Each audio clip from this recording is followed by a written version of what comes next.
नमस्कार, स्वागत है आपका नो योर कंपनी में। और आज नो योर कंपनी में एक बातचीत होगी जिस कंपनी से, उसका नाम है टीटीके प्रेस्टीज। एक होम अप्लायंसेस बनाने वाली देश की सबसे बड़ी कंपनी है। कंपनी के एमडी चंद्रू कैलरो हमारे साथ जुड़ेंगे, उनसे हम बातचीत करेंगे। लेकिन सबसे पहले इस वक्त की सुर्खियां।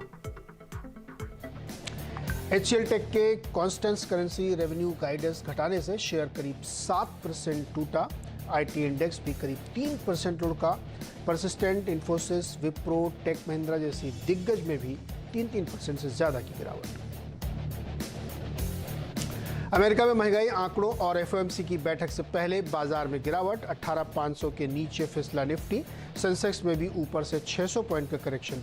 एफएमसीजी, फार्मा को छोड़ सभी सेक्टर्स लाल निशान। Nifty bank at days low. Nifty bank में काफ़ी तेज़ गिरावट दी है, जो ऊपरी स्तरों से नीचे आया है यहाँ पे। लेकिन इसके साथ ही कई सारे ऐसे पॉकेट्स हैं जहाँ पे हल्की हल्की सेंटिमेंट बिगड़ने की खबरें हैं, जिसमें रियल एस्टेट और सीमेंट सेक्टर भी है। और खराब बाजार में भी पेटीएम में 6% की तेजी। बायबैक की खबरों ने भरा जोश।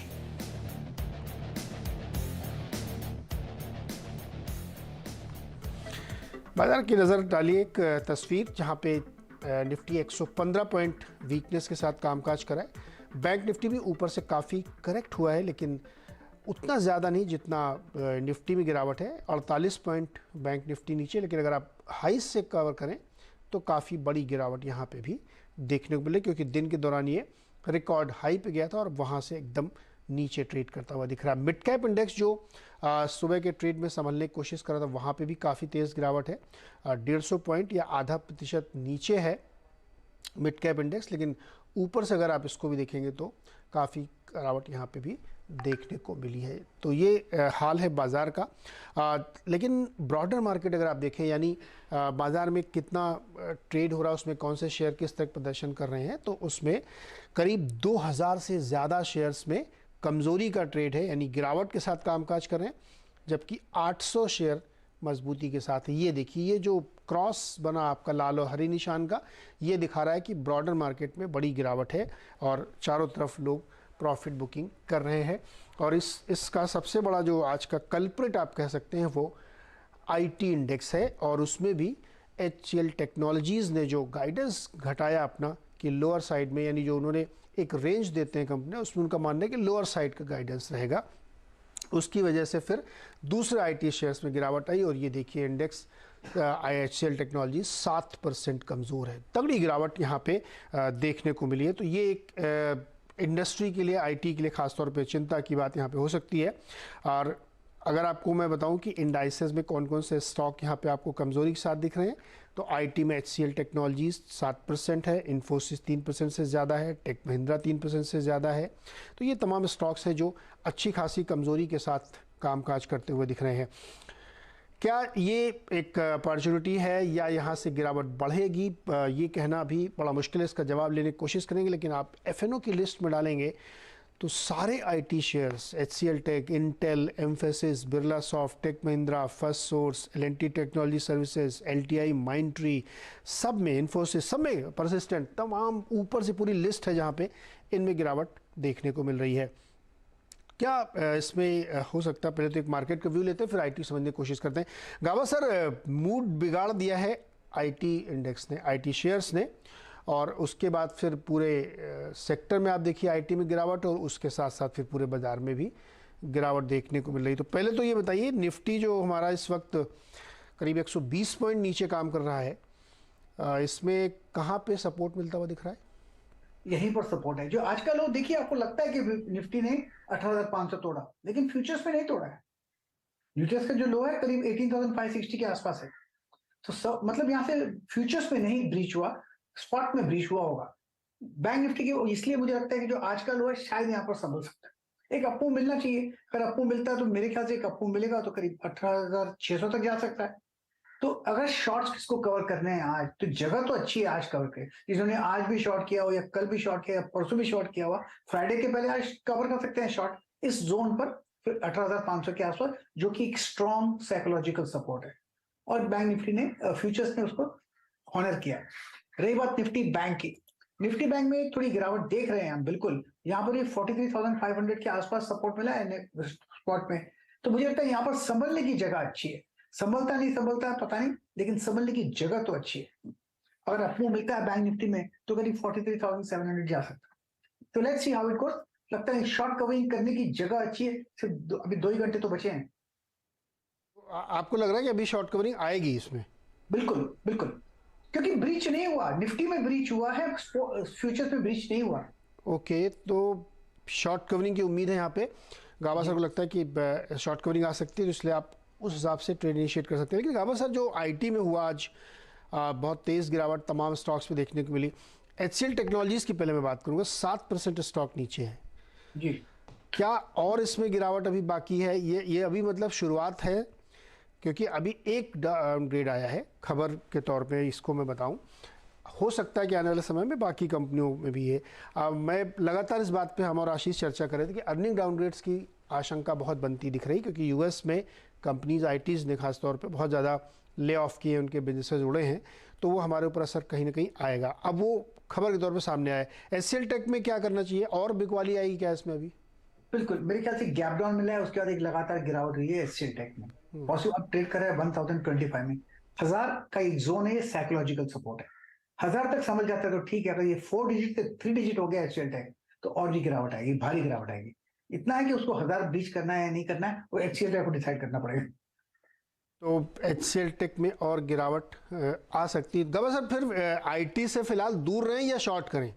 दूर रहना चाहिए, शॉर्ट नहीं करना चाहिए। शॉर्ट नहीं करें, दूर रहें यहाँ पे। क्योंकि काफी वीकनेस हमने देखी है आईटी में। हाँ। अब ज्यादा वीकनेस का हो सकता है, और भी वीकनेस हो, लेकिन दूर रहना चाहिए। एफएमसीजी थोड़ा ठीक कर रहा है, आपको कुछ उसमें ठीक लगता है? मैरिको, नेस्ले, एचयूएल टाइप में से कुछ? हाँ, सुबह मैंने अभी 1 बजे मैंने शो पे एक कोलगेट दिया था बाय, अब भी अच्छा लगता है मुझे। मैरिको की आपने बात की, यस बिल्कुल, यहाँ पर डिफेंसिव बैट है, छुपने की जगह अच्छी है। 522 पे ट्रेड कर रहा है मैरिको, हो सकता है 533-35 जोन देखने को मिल सकते हैं। स्टॉप होगा 515 मैरिको। ये राय मैरिको के लिए बनती हुई दिख रही है, लेकिन मार्केट में एक्चुअली ऊपरी लेवल से काफ़ी प्रेशर बनता हुआ दिख रहा है। चलिए बातचीत करते हैं आज की कंपनी टीटी के प्रेस्टीज से। बाकी के 6 महीनों में क्या व्यू बनता है, FY23 कैसे क्लोज होगा, तो एक बिजनेस प्लान या बिजनेस समझने की कोशिश करते हैं। बातचीत में कंपनी के मैनेजमेंट से हम बातचीत करेंगे कि आगे क्या कुछ अधिग्रहण की योजना है, न्यू लॉन्चेस के, या जो न्यू लॉन्च Q1 में किए गए थे उनका प्रदर्शन कैसा रहा और फेस्टिव सीजन कैसे गया, इन सब पे बातचीत करेंगे। कंपनी के हमारे साथ एमडी जुड़ रहे हैं, चंद्रू कैलरो जी। चंद्रू सर, बहुत बहुत स्वागत है आपका CNBC आवाज़ पर। और हमने नतीजे देखे Q2 वाले, तो उसमें जो है बेटर है, मतलब कंपैरेटिवली Q1 के मुकाबले। हालांकि एविटा लेवल पे थोड़ी सी दिक्कत देखने को मिली थी, लेकिन बहुत ज़्यादा नंबर की डिटेलिंग से ज़्यादा मेरा इंटरेस्ट आज ये समझने में है कि जो बीते 2-3 महीने गए हैं, फेस्टिव सीजन था, कमोडिटी प्राइसेस नीचे आए, तो कैसा रहा आपके लिए बिजनेस एनवायरनमेंट? जी देखिए, हमने पहले भी जब Q2 शुरू हुआ था, हमने कहा कि जो इन्फ्लेशन की स्थिति है उस वजह से डिमांड में थोड़ी बहुत कमी होने की संभावना है। दूसरी चीज ये थी कि पिछले साल जब कोविड की सेल्स हुई थी, तब जो शेयर ऑफ वॉलेट आया था किचन अप्लायंसेस को, वो कुछ ज्यादा आया था, क्योंकि लोग बाहर नहीं जा रहे थे। तो जो लोग मॉल में जाना है या पिक्चर पे जाना है या हॉलिडे पे जाना है, वो सब नहीं हो रहा था। तो वो शेयर ऑफ वॉलेट में थोड़ी हमारे किचन अप्लायंस के लिए वृद्धि हुई। अब इस साल क्या हुआ है कि वो शेयर ऑफ वॉलेट जहां था वहां पे जा रहा है अभी, तो ये भी एक दिक्कत है। तो inflation and share of wallet कुल मिला के इस वजह से, और एक हाई बेस इफेक्ट भी था Q2 में, क्योंकि हमारा जो Q2 पिछले साल का था वो पूरे फर्स्ट क्वार्टर के लॉकडाउन के बाद ये Q2 हुआ, तो थोड़ी बहुत वो पेंट अप डिमांड भी थी, जिसके वजह से वो ग्रोथ वहां पे आई थी। तो उस बेस पे मैं समझता हूँ हमने काफी अच्छा काम किया, क्योंकि ग्रोथ उस पे नहीं आई और कमोडिटी प्राइस ऐसी थी, तो एबिटा में थोड़ी बहुत कमी आई। लेकिन इस एबिटा में भी हम ये कहेंगे कि ये हमारे बैंड के बिल्कुल अंदर ही है, कोई बाहर नहीं गया है उसमें। हमने हमेशा कहा है कि 14.5 से 16% की बैंड में हम रहेंगे, जिसमें वो है अभी। Q3 में क्या हुआ है, दिवाली जो है वो इन्फ्लेशन की वजह से वो डिमांड सिचुएशन में ग्रोथ उतनी हुई नहीं, जो कि हम देख रहे हैं। और लेकिन जो प्रीमियम प्रोडक्ट्स है वहां पे ग्रोथ काफी अच्छी आई है, जो एंट्री लेवल प्रोडक्ट्स है वहां पे ग्रोथ कम आई है। तो सर ये तो और ज़्यादा चिंता की बात है। ये लगभग सभी लोगों से हमको ये सुनने को मिल रहा है कि जो मास प्रोडक्ट है उसमें बड़ी दिक्कत है अभी तक, और प्रीमियम में बिक रही है। अब वो जूते चप्पल लीजिए, कपड़े लीजिए, या किसी भी सेगमेंट में, इवन गाड़ियों में भी 2 व्हीलर नहीं बिक रहे, 4 व्हीलर बहुत बिक रहे हैं, महंगी वाली गाड़ियाँ बिक रही। ये एक मुश्किल के तौर पे आप देख रहे हैं, या चूंकि कुछ लोगों से मैंने बात की तो उन्होंने कहा नहीं अब थोड़ी थोड़ी पिकअप शुरू हुआ, लेकिन अगर फेस्टिव सीजन ही खराब चला गया पूरा तब तो बहुत मुश्किल लग रहा था कि रूरल डिमांड नहीं आ रही। मैं खराब नहीं कहूंगा इसको, लेकिन जिस तरीके से उम्मीदें थी कि वो ग्रोथ उधर से होगी, हाँ। वो एंट्री लेवल पे हुई नहीं। और वहां पे क्या हुआ, क्योंकि इन्फ्लेशन से भी, थोड़ी बहुत महंगाई से भी लोग उस लेवल पे परेशान थे, उस वजह से वो हुआ है। लेकिन प्रीमियम सेगमेंट में इसीलिए हम इतने सारे नए नए प्रोडक्ट लॉन्च करते हैं। जैसे हमने अभी दिवाली पे एक लॉन्च किया था फ्लिप ऑन प्रेशर कुकर, मतलब बहुत ही बढ़िया, बहुत ही अलग किस्म का प्रोडक्ट है। हमें उम्मीद है कि उसमें काफी हमको अच्छी रिजल्ट मिलेगी आगे जाके। हमारे जो दूसरे कुकर्स हैं या स्वच्छ गैस स्टोव्स हैं वो अच्छे कर रहे हैं। तो इस तरीके से तो हमारी 1000 वॉट की मिक्सी है, तो वो सारे अच्छे कर रहे हैं। और मैं समझता हूँ कि ये 1-2 क्वार्टर की बात है। धीरे धीरे जो इन्फ्लेशन है वो भी काबू में आ रही है, धीरे धीरे सिचुएशन काबू में आ रही है, और मैं समझता हूँ हम इससे काफी अच्छी तरीके से निकलेंगे। कुछ उम्मीदों से कम हुआ है और कुछ नहीं। लेकिन चंद्रू सर, चूंकि दुनिया भर में अलग अलग तरीके की बातें हो रही हैं, और आपके लिए ये इम्पॉर्टेंट होगा, और आप हमें समझाएंगे कि कमोडिटी प्राइसेस नीचे आ रहे हैं, आप कह रहे धीरे धीरे 1-2 क्वार्टर में सही होगा। लेकिन मैं देख रहा था आपके नंबर के डिटेलिंग में कि नॉन स्टिक वाला सेगमेंट भी बहुत ठीक नहीं गया था, इलेक्ट्रिकल अप्लायंसेस वाला भी ठीक नहीं गया था। यहाँ पे क्या स्थिति है? वो लगभग उसी ट्रेंड पे जा रहा है। हाँ। लेकिन आप प्रेशर कुकर में देखेंगे तो बहुत अच्छी स्थिति है वहां पे, और अगर आप देखेंगे कि कुछ और गैस स्टोव वाले अप्लायंसेस में भी हमारी स्थिति अच्छी है। तो इस तरीके से थोड़ा बहुत इधर उधर तो हुआ है, लेकिन I don't think there is anything to worry. Sir Q1 में आपने कई सारे प्रोडक्ट लॉन्च किए थे, मिक्सर ग्राइंडर, ग्रिलर, केटल्स, उनका प्रदर्शन कैसा चल रहा है? केटल्स की प्रदर्शन अच्छी हुई है, और दिवाली के बाद इनफैक्ट हमारी केटल्स की सेल बहुत अच्छी हुई है इस बारी। और हमारे जो प्रीमियम एंड के मिक्सर ग्राइंडर है वहां पे भी अच्छी ग्रोथ हुई है। वो अच्छी ग्रोथ हुई। एक आपका था अल्ट्रा फ्रेश। हाँ, वो आप प्रीमियम में मानते हैं कि मास में? वो प्रीमियम में मानना चाहिए। वो तो सेगमेंट ही अलग है, वो तो सेगमेंट ही कैसा कर रहा है वो अच्छा कर रहा है। इनफैक्ट वहां पे ऑलमोस्ट 100% की ग्रोथ है पिछले साल से। और बट उसका बेस कम है, बहुत कम है अभी तो। मतलब वो छोटा सा बच्चा है, बच्चा जैसे जैसे बढ़ता है वैसे बढ़ रहा है वो। और मैं समझता हूँ कि जैसे जैसे रियल एस्टेट में काफी अच्छी सिचुएशन है, इसमें भी उसमें काफी अच्छी डिमांड हो रही है। उसमें हमने जो नंबर ऑफ स्टूडियोज है उसमें काफी अच्छी वृद्धि करी है। उसमें पिछले फर्स्ट हाफ में हमने शायद जो 85 का जो मार्क था स्टूडियोज का, हमने उसको 115 के करीब लेके गए हैं हम उसको। सो काफी अच्छी टच पॉइंट्स बढ़े हैं, सेल्स बढ़ा है, all of that is. Sir Delhi और गोरखपुर जी में अच्छी सेल्स हुई है आपकी, other comparison to any other southern city. ये गोरखपुर में कैसे, ये वजह समझाइए आप। बेस इफेक्ट है और कुछ नहीं है। हमारी बेस बहुत मैच्योर है साउथ में। तो आप जब उसके करीब से देखेंगे तो ये सारी नई ज्योग्राफी से जहाँ पे हम जा रहे हैं, गोरखपुर, दिल्ली नई ज्योग्राफी नहीं है। दिल्ली में अच्छी खासी हमारी पकड़ है मार्केट पे। गोरखपुर में हमारी थोड़ी एफर्ट ज्यादा है, जो आप देख रहे हैं। गोरखपुर मतलब ये अचानक से एकदम फार ईस्ट, मतलब यूपी का लास्ट शहर है वो, वहाँ पे ज्यादा फोकस है, लखनऊ में कम है क्या, और किसी शहर में? गोरखपुर मतलब एनी अदर रीजन या आउट ऑफ द ब्लू ऐसे ही आ गया ये? नहीं, पूरे यूपी में हमारा फोकस है। पूरे यूपी बिहार में जो हमारे लिए ट्रेडिशनली कम सेल्स हुआ करते थे, वहां पे हमारा फोकस है, जिसकी वजह से आप देख रहे हैं कि थोड़ी बहुत वृद्धि हो रही है वहां पे। हमने लोगों ने पिछली बार जब बात की थी तो आपने कहा था कि उज्ज्वला की वजह से आपके कुकर बहुत बिक रहे थे, लेकिन अब वो आप कह रहे रूरल में डिमांड ही नहीं है, तो फिर कैसे? नहीं, रूरल में डिमांड बिल्कुल बरकरार है, उसमें कोई प्रॉब्लम नहीं है। हाँ, नहीं अभी आप कहते थे कि वो जो मास सेगमेंट है वहां पे दिक्कत है। नहीं, इनफैक्ट आप हमें अभी इंक्वायरीज आ रही है कि रूरल में हमें प्रीमियम सेगमेंट का भी दीजिए।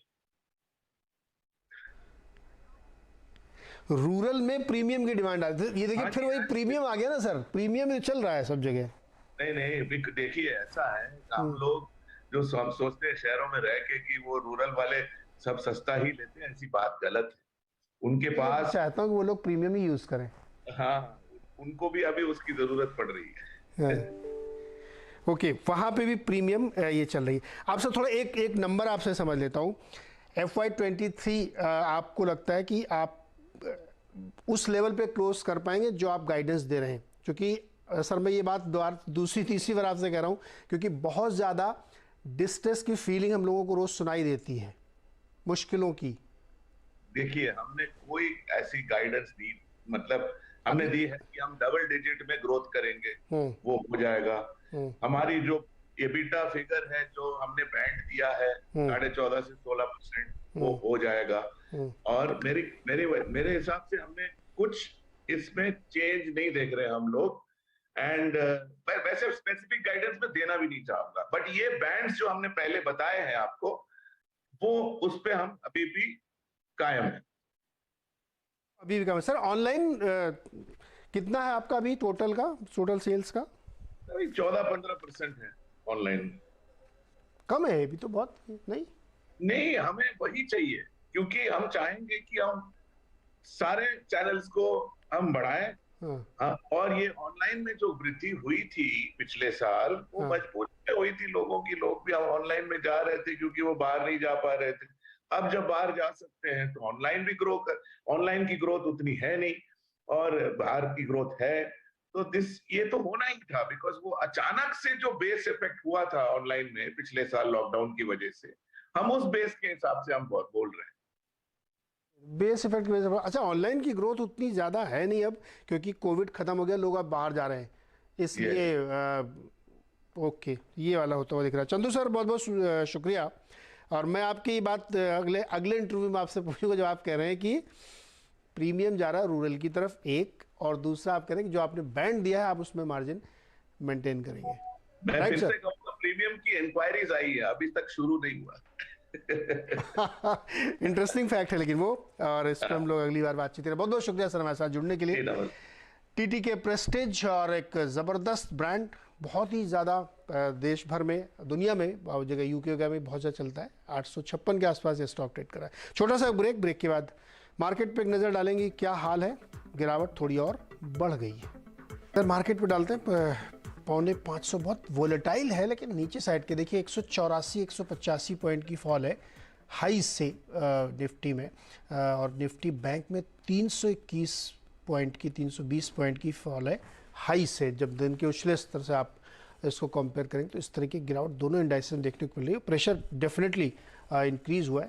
अभी थोड़ी देर पहले 500 पॉइंट ज़्यादा कमजोरी थी। देखते हैं अगले 1.5 घंटे में किस तरीके का रुझान बनता है, और इस मार्केट में भी आपके लिए क्या ट्रेडिंग की स्ट्रेटजी हो सकती है। ये सब कुछ अगले 1.5 घंटे में वीरेंद्र और हर्षदा के साथ देखिए आप।